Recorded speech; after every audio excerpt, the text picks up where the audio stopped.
Welcome to Tuesday Talks, your educational podcast helping parents become strong advocates for their kids and teachers to make big impacts in the classroom. Here we go. Hey, welcome everybody to another Tuesday Talks. Thanks for joining me again for another great episode, all things education. Remember, go ahead and like, subscribe, share, follow, all the things that whatever you do on the platform you're looking at, do those things. And share this with a friend because, as always, I have another amazing topic in store for you all. Tonight, we are talking about shaking up the school system. We all know there's lots to be changed. If you're a parent or a teacher or both, or even school adjacent, you know there are some things going on at your child's school, your friend's school that need to be changed. And sometimes they go deeper than just the day-to-day. Sometimes they're systemic, meaning been going on for a long time and things really need to change. And I have a very special guest tonight who is going to be joining me for a great Tuesday Talks. I'm going to bring out shortly Klarissa Hightower. We go way back to high school days. While our lives have taken us in different directions, literally, she's on the opposite end of the United States from me. She and I have been in education in some form or fashion. And Klarissa is not only a mom and a partner, sister, friend, educator, a fierce social justice advocate, she's also passionate equity conspirator. And I love that description. Her life's work has been dedicated to equity and eliminating the predictability of outcomes by demographic groups. And during her 18-year career in education, she served as a teacher leader, school administrator, the assistant director of the ESL department in Portland Public Schools, and the executive director of equity and inclusion for Evergreen Public Schools in Washington State. In fact, she established Evergreen's first equity inclusion department and was part of the superintendent's cabinet and executive leadership team. Talk about going up in education. She reached the tippy top. She was in the room with the people who make the decisions that we all say in the schools, like, now who decided that? She was in the room with those people, and we're going to talk to her about how that impacted her career and how she was able to impact the area where she was working. So I'm going to bring her out. Hey. Hi. Thank you for joining me tonight. I really appreciate it. This is going to be a super special episode. So again, if you haven't already shared this, please do so because we're going to talk about shaking things up, and it's going to be a very dynamic conversation because Klarissa is passionate, very passionate. I love how you called yourself an equity conspirator. That is such a powerful phrase. So what does that mean to you, and why does education need conspirators instead of just advocates? Yeah, when I talk about being an equity conspirator, I'm referencing this idea of the privilege wheel. Have you ever seen a privilege wheel? I have. Describe it for listeners who haven't, though. It is circular, it's a wheel, and it is cut into these slices like a pie. And towards the exterior of this wheel, it shows the folks in our community who have been the most marginalized. And the closer you get into the center, it shows the folks with the most privilege. Okay. And so, because we are multifaceted people and our experiences are different, we can live in any one of those pies at any point inside or outside, towards the outside of that wheel.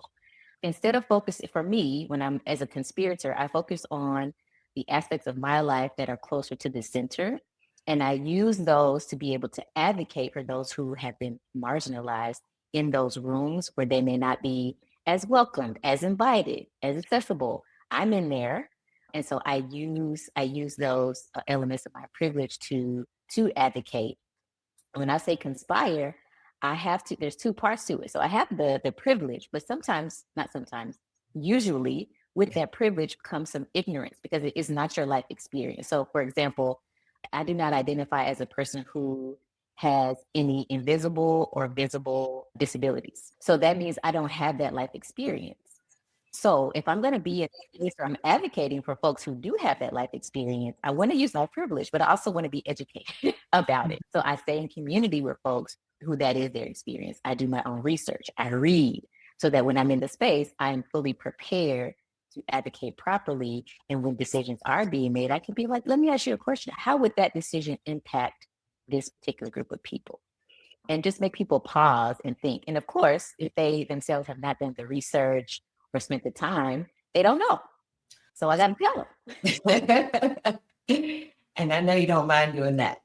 But I love that because that means that you are consciously aware of where you are situated in your community, how you have been elevated in your life, access to good education, access to, you know, extending your education through college.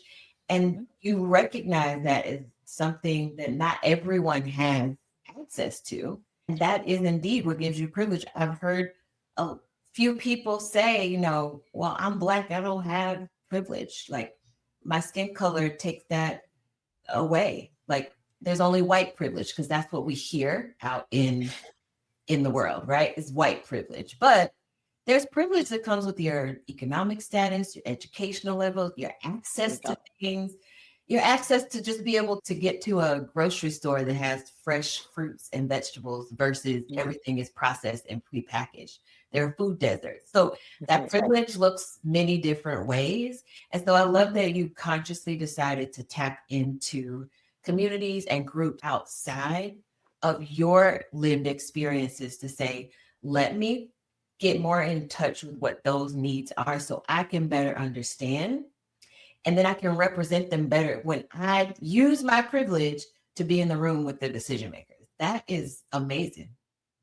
It's I'm gonna say this now, and you'll probably hear me say it again later. I think if that was a way that everybody approached just life in general, like let me find out a little bit more about people who are not like me, period. Right. And then allow that to guide them and even have them sit and reflect in the decisions they make. I mean, I wouldn't have to conspire because everybody would be doing it on their own. But until then, they get me and people like me. Yes. And who fight ferociously, I'm sure. That's right. So was there ever a time you were in the rooms with the people making the decisions like we talked about? You were on the superintendent's executive team and you had pushback from them, maybe not really wanting to hear it, not being interested, or just not understanding it and kind of dismissing it? Pretty much every time. And I say it's not flippant. I'm not saying that flippantly. When you're in a space where people who are either willfully ignorant or because our society is like very time based, they don't make the time or have the time to educate themselves, you're constantly in this state of teachable moments, right? And so since I know that, and I knew that when I was in, our cabinets meeting, we did those weekly. I had to remember, okay, Klarissa, what do you want out of this exchange? My fierceness comes with some anger, right? But I have to understand that, like, okay, I didn't know that, and it has its place. Anger is an excellent catalyst. And if you want an outcome that's going to be helpful to the communities that you're advocating for, you've got to remember who you're talking to.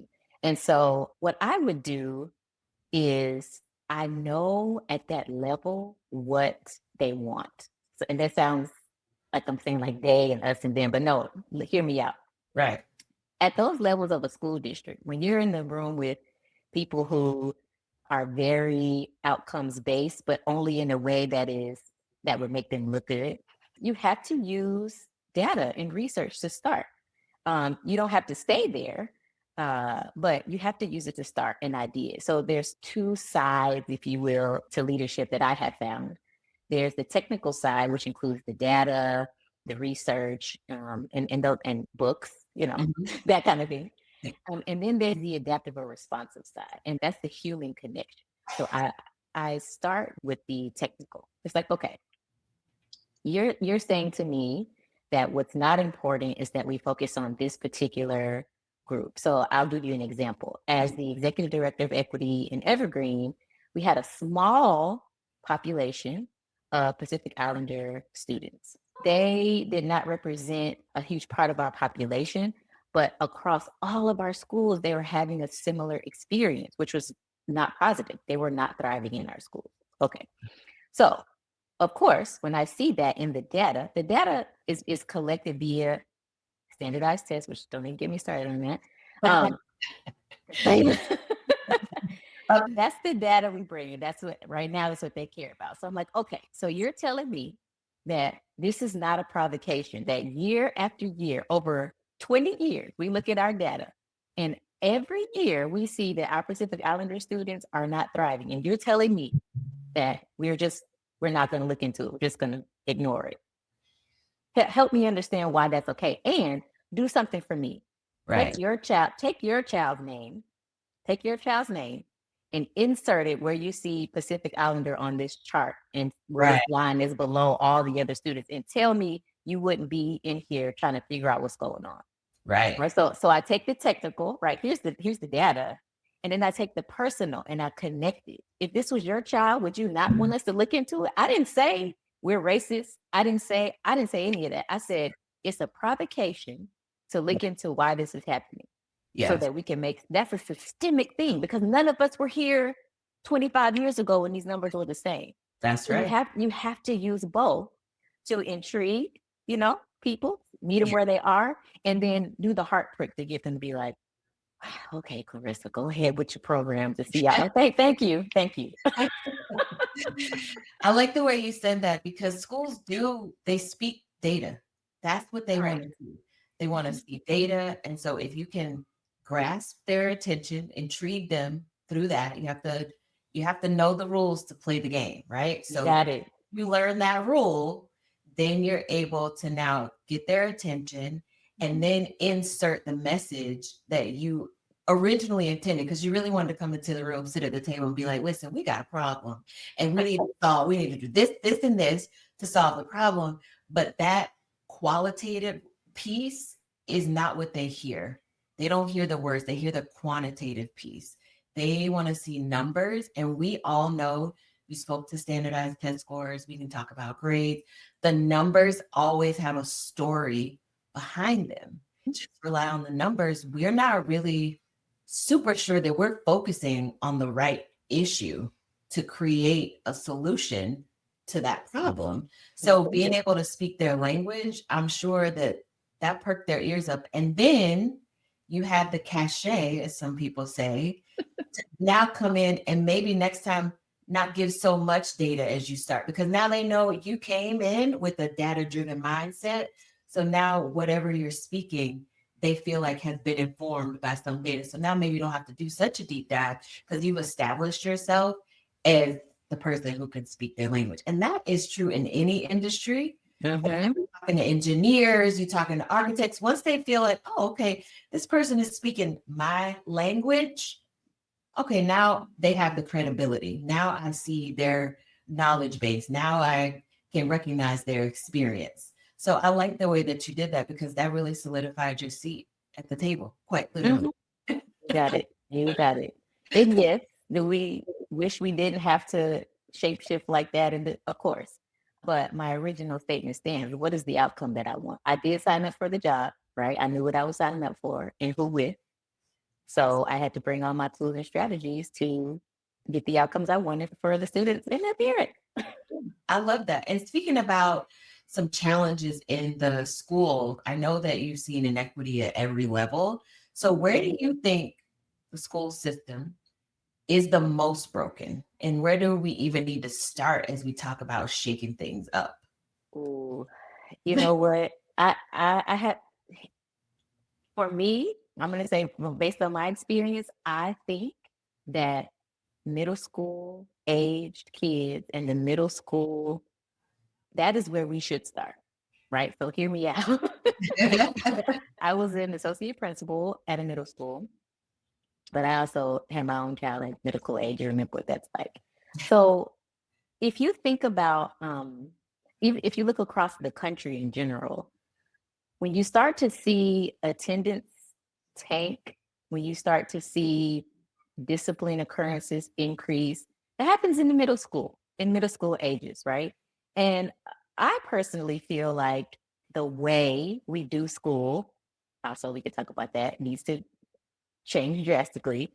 But Yes. especially in the middle school, we have adolescent children Mhm. walking around with underdeveloped prefrontal cortexes, Yes. also exploring new levels of independence, hormones, like all of the things. If you could just put together the the I don't know, like the highest potency of things that can impact a body and a mind, that is what middle schoolers are going through Yeah. during those years.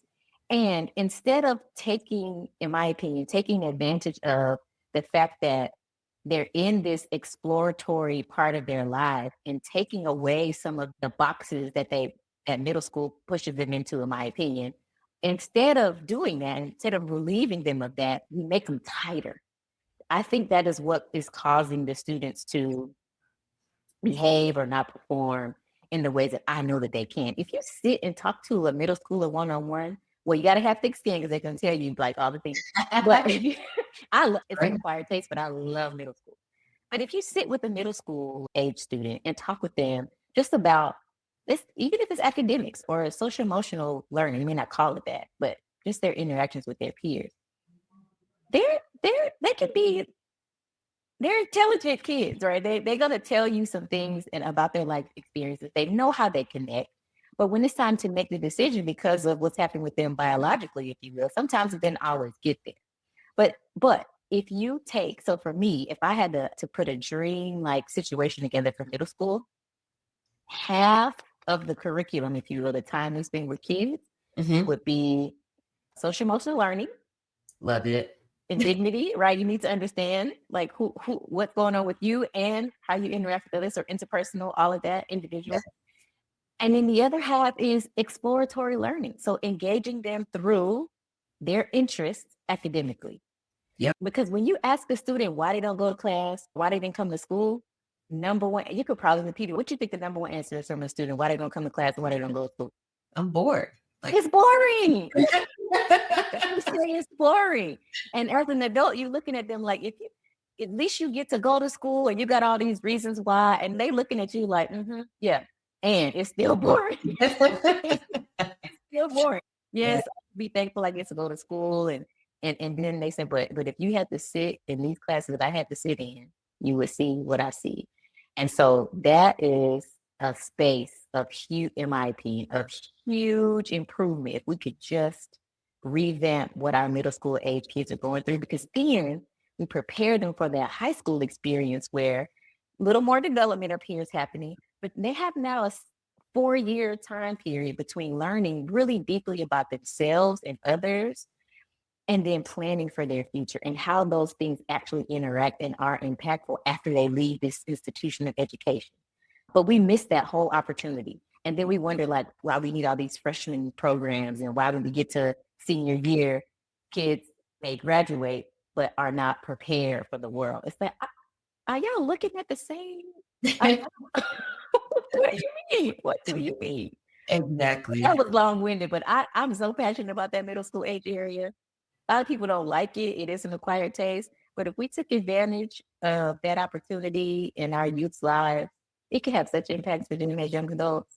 Yeah, no, it is definitely an acquired taste. I've only done a small maternity leave. I covered as a speech therapist for another speech therapist that went out on maternity leave at a middle school.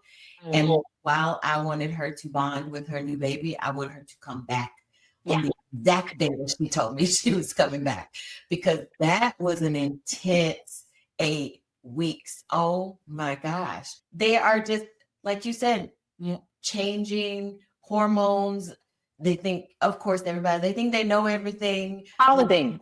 A kid in speech therapy arguing with me about why he needs to be here. And I want to say, my dear, your IEP is like 20 plus pages long. Please let me help you so that things might not be as challenging in the classroom. Of course, I don't say that. And that's so eye opening the way that you described it and why that need needs to be focused there. Because I'm on the opposite end and I'm thinking early childhood education. That's my area of passion.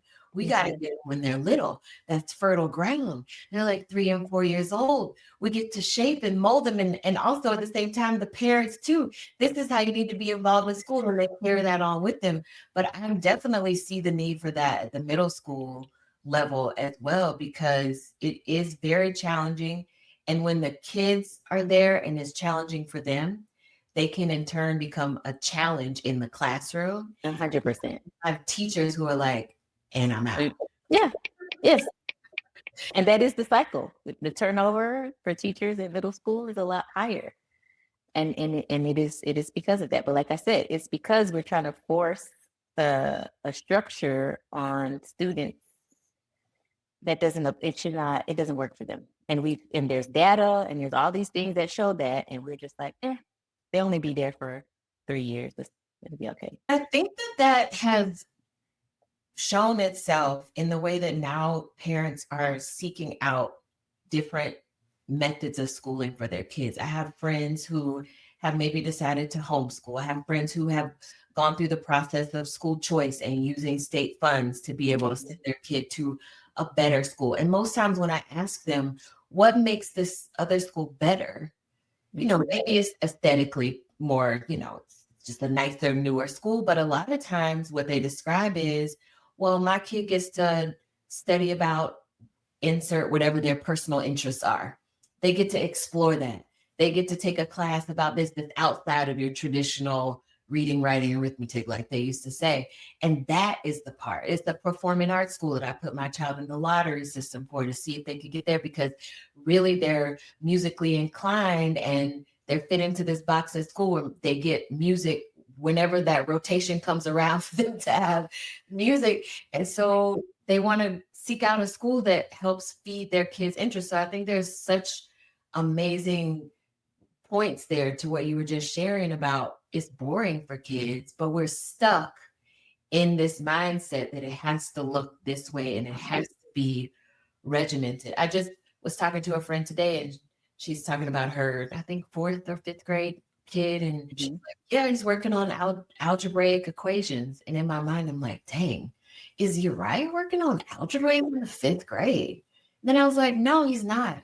And then my next thought was, but does he need to be? Like, we took algebra in high school. I took it in college. When was the last time I did an algebraic equation?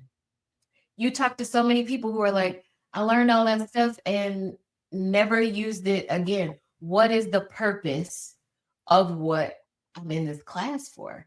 And so I think if we can get school systems to shift, but that takes a lot of work, because back to your original point, we're looking at outcomes, we're looking at data. And how do you measure that? Because I knew full on going into the position of executive director of equity that that question was going to come to me. And I also know that people love data. I was like, hey, one of the ways we can measure our students' experience in our schools is through perception data, right? So I don't know how many schools on the East Coast or in the South are now utilizing some kind of perception survey with students, and I mean at all ages, to talk with them about what their school experience is like, whether they do it in a focus group or a survey.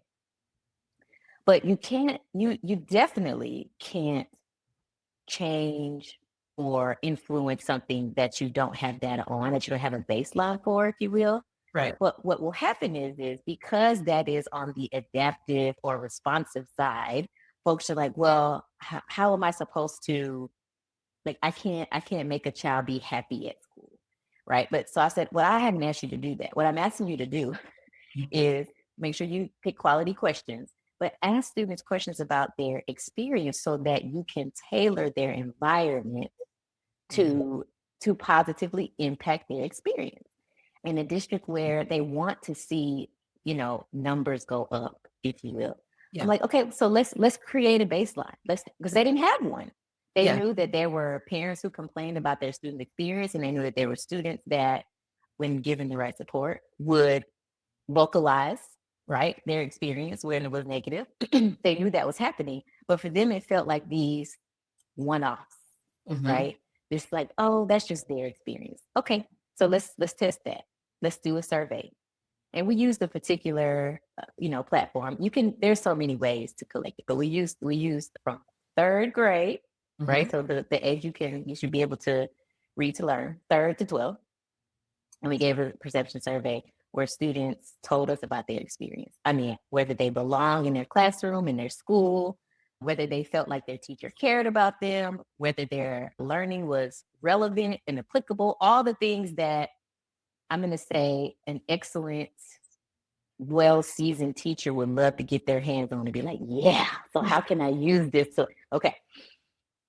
Once we had it, when you're talking about me and the eliminated predictability, without seeing the data, I knew the students that the data was going to show that they weren't having a good experience. So I said, oh, okay. So here we are. We see Right. this. We see this. Now, how do we want to influence it? What are our levers that we can pull and push to positively impact the students? Well, we had this small but mighty social emotional learning team. Okay. And so they immediately became my staff. They were like, "Oh yeah, they're over here by themselves. Do you want to?" I sure do. Go ahead and bring them on over. Who are they? Let me see. Let me know who they are, and Yes. let's see what they're working with. Well, I found out they were an amazing group of people, of educators, and I had to push my own lever to say, okay, if we have this data that shows that when a student is having a positive experience at school, that will then increase this other metric that you care a whole bunch about, which is their academic success. Right. Okay. We have to do this. We have to do this. And in order to do this, we have to set aside the time during the school day. And then all these alarms start to go off. What do you mean? That's going to take away from math and reading and science and That's social and right. let me tell you something. That time is already being taken away from the kids because they're not engaged. They don't have the interpersonal. So they're not that time is already being taken away. Just let me look at the data. Actually, it's telling you that time is already not being spent well. So Yep. we have to implement this part so we can see the other thing that you're trying to see. And so the system, so since we know we're working against the system, then we had to then embed in the system this time for Mhm. that learning. And we did it K-12. Oh We're wow. going to have social emotional learning time, K-12. We gave the teachers many lessons to do with the students that they could adapt based on their kids. We did not say there was not a scope and sequence, if you will. We didn't put them in this box. We were like, hopefully you're getting to know your students and building Yes. relationships with them.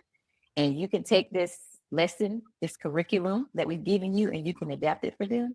But taking that specific time to build relationship with your kids and allow them to do that with each other, I promise you, like I said it just, I promise you, you will reap the benefits of that if you do it, right? We had teachers who were like, it's all this frou-frou, social emotional learning stuff. Let's just get to the academics. And then those would be the same teacher that had the quote unquote discipline problems. But do you not see the correlation? Just Right. try it for me. You like to do studies, right? You want to collect your own data. You're that kind of teacher.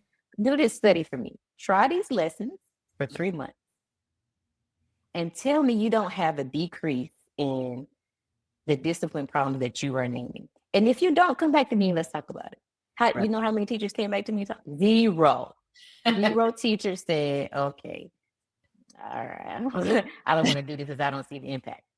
Okay, well then carry on. Now, the things need to be, I would say the thing in that needed to probably have a little bit more time to develop is the lessons themselves, because there's so much data out there about what's age appropriate. So I talked about like what middle schoolers need, what elementary, what high schoolers need. But other than that, this dedicated time to just connect did it was highly impactful. And then at the beginning of the following year, we did our perception survey again. Lo and behold, Wow.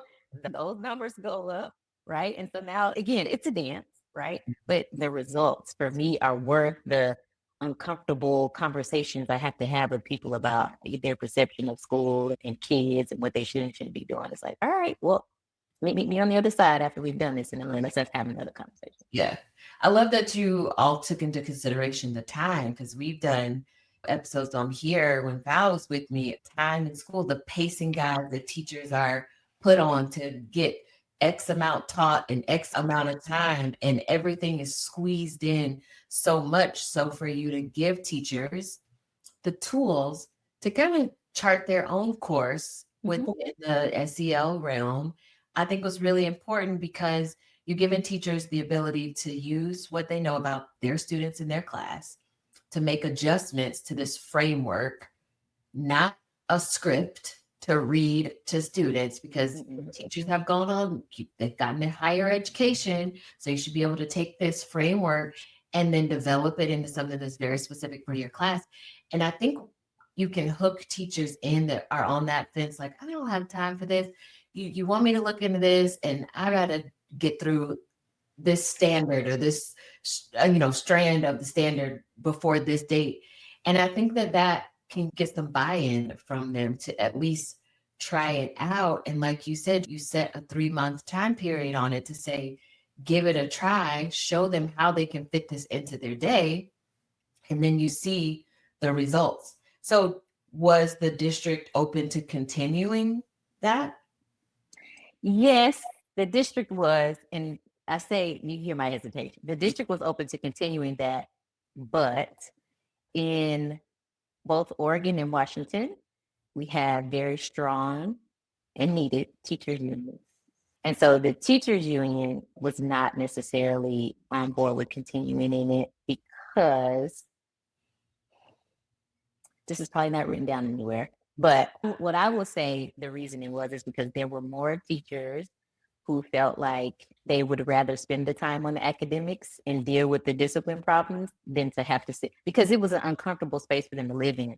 A math teacher who is like, I just want to teach math, to have them open up a lesson and have to like talk about feelings and do interpersonal. They were like, I don't want to, and I'm adult and I don't have to, and I'm going to go tell my union so we don't have to. Mhm. It continues to be, because I retired from there in 23, but it continues to be a conversation. What I can say is that at the school level, and that's one of the things I hope like parents understand really well too, is like there are some things, decisions that can be made like in the classroom with the teacher who's just going to close her door and do her lesson with the kids because she sees that this SEL work is very, impactful. And then there are things that, a principal and district level leaders will, enforce and make sure you do or not do. But there were some schools who continued with it and others who did not. Yeah. And even on a classroom basis. So going and saying like, we require you to do something is a little bit harder in unionized states. And it's for good reason. So that don't get, I'm not mad at it. But it just, now we have variation. And so the data that I'm really strong about looking at is not consistent now, because it's not happening everywhere. Right. And I think that gives freedom of choice too. Correct. The teachers who are on board with it are now going to implement it with a different ferociousness, a different passion, versus one who's like, oh, we got to do this. So, all right, cool. Tell me what makes you happy. You know what I mean? Very lackluster. I sure do. Everything changes. So I like the idea of teachers having that choice, because as soon as you say something is mandatory or required, you turn off a lot of people, because they feel like, okay, you can't tell me what to do. You're not in my classroom every day. And kind of speaking of that, like there are a lot of times that districts write all these beautiful equity statements that really don't translate into actual change. So in talking about just even this, perception study that you did, what does it take to move from that slogan of here, everyone is equal, we give to students, students are our highest priority. You won't find a school district that won't say that kids are our highest priority. And I always say kids are the highest priority until the budget is on the plate of the board to approve it. And then districts start making decisions based on money and not kids. every single time. I don't care what they say. So how do you go from the slogan to the actual change happening when there's so many players? You got superintendents, you have school boards, you have teachers union, you have parents. There's so many people chiming in. How do we make it go from that slogan to something real? Well, you pretty much already hit the nail on the head, but I'm going to elaborate on it. The money talk. Money. So a school district who has that slogan, if behind that slogan isn't the funds to continue the work that they are professing to the community, that they, their values, it is literally pretend. And we've had one of the things at the table that I told you that I sat at that I had to really make sure folks understood is that I understand. I actually, the local newspaper out here with the community who was not very happy that our district had adopted an equity and inclusion department, proceeded to post a very, very negative article about me and the work I did, and then posted my salary. Oh wow. They didn't call me, didn't ask me anything. But the thing is, as educators, everything is public information. So if they wanted to know what I made, it's out there. And I wasn't trying to hide it. I also didn't get to pick my salary, but whatever. Right. But my department and the work that I did and the salary that I made, if they made that very clear, all indicated that our district meant what they said. They were putting their money where their mouth was. And so if you have a district who is very public with how they're spending their money, like ours was, and like I said, stuff is public knowledge, but sometimes you have to decipher. It's like, what is this report? Did you try to make it for anybody to read besides the finance lady? But if they put their money where their mouth is, that is how you make sure that those words aren't just pretty things on the paper. And if that's all it is, then they need to say that, or you need to get them to say that. You ask that question. I love you all's equity statement. I think it is beautiful. What percentage of your budget is going towards making sure this is happening? I like And that. they should be able to tell you that because they have numbers to report. They know where that money is going. Me, as an executive director, we had to submit a budget every year, and then it was checked up on at benchmark times throughout the calendar year to make sure. So you know exactly how much money is going towards that. Please tell me. Right. And if they cannot, and if they do not, then they not about any of them words they put on that paper. Yeah.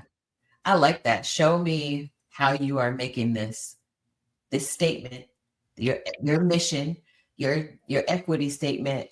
Show me how you are making this come to fruition through the budget. Like, where's the money going to promote this? And I would say, school board meetings are great. I've spoken at those a couple of times. They're not at the most convenient time. So at the time I was speaking at them, I didn't have a kid, whatever. It's Thursday at 5:00. Sure, I can come sit for an hour and may get the chance to speak, may not get the chance to speak. But, we don't all have the privilege of time. That's right. And resource to be able to do that. So every district has a public forum that you can go and ask questions. Whether you're able to go to the school board meeting, maybe you send an email to the superintendent, maybe you send an email to just your kid's school. Maybe you post something on social media and just ask the question. Show me, you said this is what your mission was. Now show me how this is being done. And then listen for the response. But I will tell you, schools, they are slick sometimes because they can say a long statement and say nothing at all. Yeah, it's like it's the class to become it, which is not, but some of them are really good at it. Trying to do it. Absolutely. Yes. Exactly. And so then I think that sometimes parents can be intimidated. Some parents can be intimidated because you ask the question, the school gives you a response. And if it doesn't make sense to you, you kind of like, okay, well, that's that. That's the end of it. Instead of following up like, no, I'm sorry. Thank you for putting it in this, educational jargon, but can you say that for just the everyday average person? I want to know in my kids' day-to-day activities, where is this showing up? Give me specifics. So I always encourage parents to do that. If a school says something to you and you're like, what does this mean? It's the same as you going to your doctor and then handing you a report from a procedure you had and then reading it to you and you're like, I have zero idea what this means. Well, I hope that in the doctor's office you would say, can you explain that? That's right. The same thing should be done at the school level, at the district level.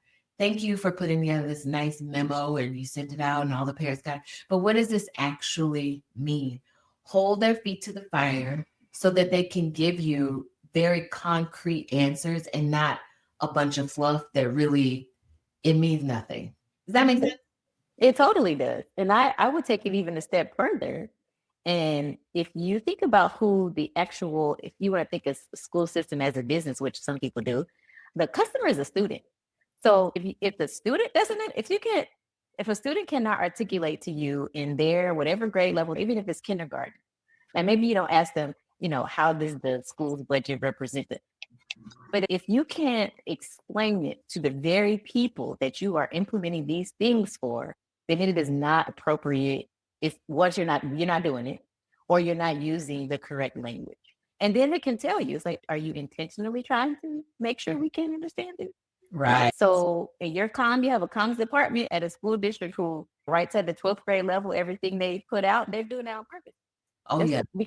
That's purposeful. So you don't have to say the grade level, but you can say, how would you explain this to my elementary student? Just say, how would you explain this to my fifth grader? Because I really want to talk with them about how this is happening. Right. We're so interested in it and we're appreciative of it. So I want to explain to baby girl how this is happening for her throughout the day. I just don't think I can use any of this language. So can you help me? Right. I like that. I like that example. That's practical and something that people can use tomorrow. I like that so much. I know that we have a lot of parents and teachers that are part of our audience.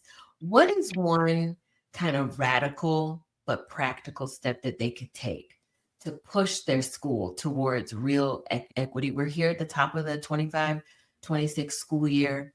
So you have some parents who are like, you know what? Things were how I wanted it to be last year, not just for my kid, but I'm talking to other parents too, as a whole, this grade level, the school, the district, whatever. Things didn't end the way that I felt like they should. And we can't go another year with the same thing happening again because the outcome's going to be the same, right? Mm-hmm. So, what would be one kind of practical step that they can take to push their school towards some real equity? I would say that it would be, I like twofold things. The first is, I heard you say that this is like multiple parents. I highly encourage parents to do things together. I love it. It's hard, I know, and our society is actually not even set up for us to be able to get together and do things like that because we got to work and we got this and we got that. We're busy, busy, busy. But as an administrator in the school, I can tell you, one parent feels like it's like, okay, which I said earlier, it's like we have a parent who's not having a good experience. Two parents is like, all right. But when you get, like you said, you have a grade level full of parents who take it, and they don't have to come. But the fact that you know that this email is backed by 50 parents. Right. Even me as an administrator, and it's even for parents that are asking for things that I think are harmful for kids. Like we had a parent group who was pushing for us, like,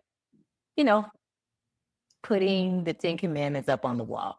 Okay, so we can't do that. cannot do that. Regardless of my religious beliefs, we have Muslims.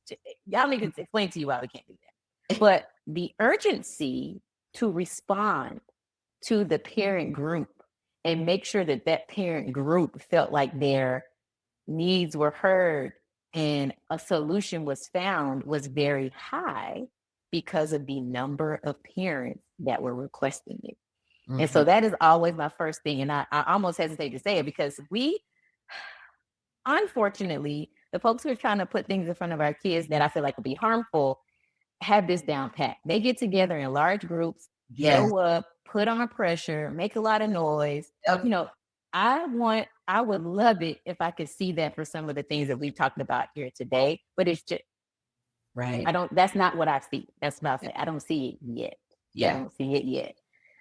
So that's one. If you know of one other parent, they know of one other parent, they know of one other parent. And if y'all can't get together because of schedule, somebody put an email together with all of your thoughts that y'all agree on And then at the bottom, like a petition, if you will, at the bottom, all of these people back this. So if you saying no, you saying no to all of us and we need an answer.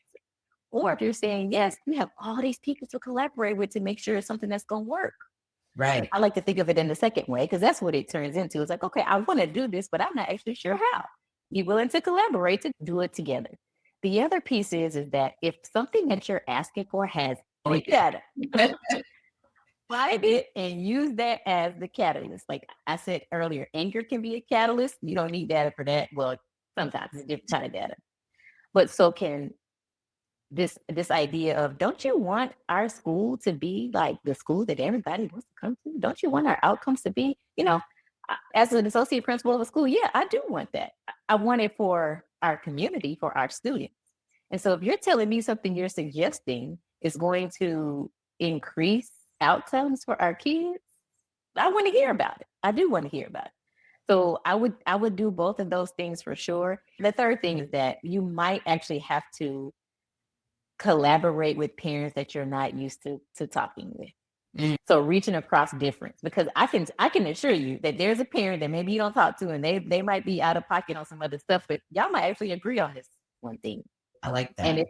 And if you can sit and talk with them about that part we don't agree on, but this thing right here we actually do, and then make sure that point number one, you have more people to have at the bottom of that list. And if an administrator or a school district sees, like, okay, I know this group of parents, they are normally on this tip, but we got these parents on this letter too. Wait a minute, they are collaborating.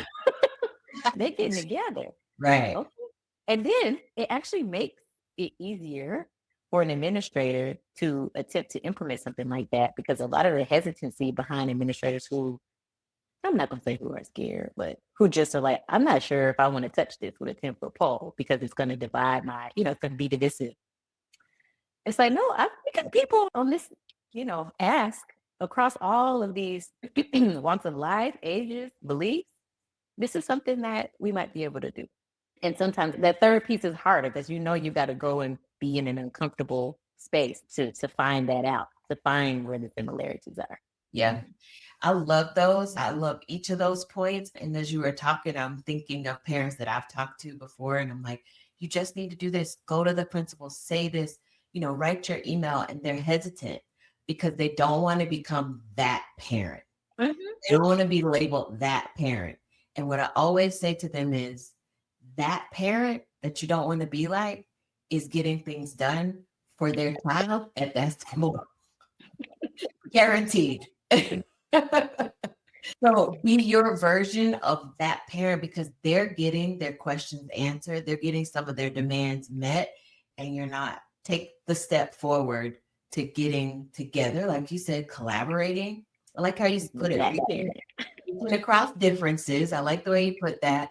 And collaborate with that parent, because they'll be able to tell you, oh no, we need to go talk to this person. Oh no, we need to send our email here. You know what we need to do? We need to go up to the office at this time, because they've done it and gotten what they wanted for their kid. Those are really great points. I love that. So as we wrap up, I have one last question for you. Okay. I want you to finish this sentence. Education will never truly be equitable until blank. How would you end that? Education will never truly be equitable until what? Until we realize that the education system is, as it was designed, is actually functioning is functioning how it was designed to function. Mm-hmm. So in order to reach actual equity in our schools, we need to pull the rug out from under this. So at its conception, education in the US, if you think about who designed it and developed it and who they designed it and developed it for and when that was, and then you look at today's outcomes and who's thriving and who's not, you're going to see a direct correlation. So it is operating for those whom it was built for. It is 100% operating for them. We have to realize that if we want it to operate for all of us who are participating in it, we can't do it like it has been done. And that's scary, because the school system is actually built around a lot of stuff like what time we get off work, what time stuff opens and closes. Right. Well, starting to unravel that feels like, Right. where do we start? When I use the word provocation, is that not provocation to sit down and think about how we could potentially begin to chip away at the way it was built so that it can better function for all of us? Yeah. So if you're trying to get it to work how it was working, or Right. even then it's going to continue to do that because that's what it's designed to do. We got to do something completely different. Right. So what I hear you saying is education will never be truly equitable until we shake some things up. 100%. Until we start pulling the thread to unravel what was built. And that can seem really scary. And it won't happen overnight. No. It won't happen in one school year, but it can happen over time. And maybe you start small as a teacher. Maybe you start in your classroom and pass that idea off to another teacher. As a parent, maybe you work to get that implemented at your child's school, and maybe that sparks some change. But you might have to start small and then it builds out. But it is something that I truly believe can be a reality. And we're not going to have to rely on lottery systems to get our kids into, another charter school or performing arts school. Our neighborhood school will be what we need it to be as a whole and not just for some. I love that. You got it. Love it. Thank you again for joining me tonight. This was really, really good. And I've heard some other topics for some other episodes in our conversation tonight, because we are like-minded on a couple of other things too. So you might just be back for some more. Thank you so much. Thank you everybody for watching, listening. Be sure to share this on any of your social media platforms. Come back, watch it again. Take some points from this and implement it. Make some change at your local level. Doesn't have to be global. It doesn't have to shift the Department of Education. It can just impact your kid's classroom, and that has a ripple effect. Thank you all for watching. Have a good one. We'll see you next week. Bye. Be sure to share this episode and join me next week for a brand new Tuesday Talks. See ya.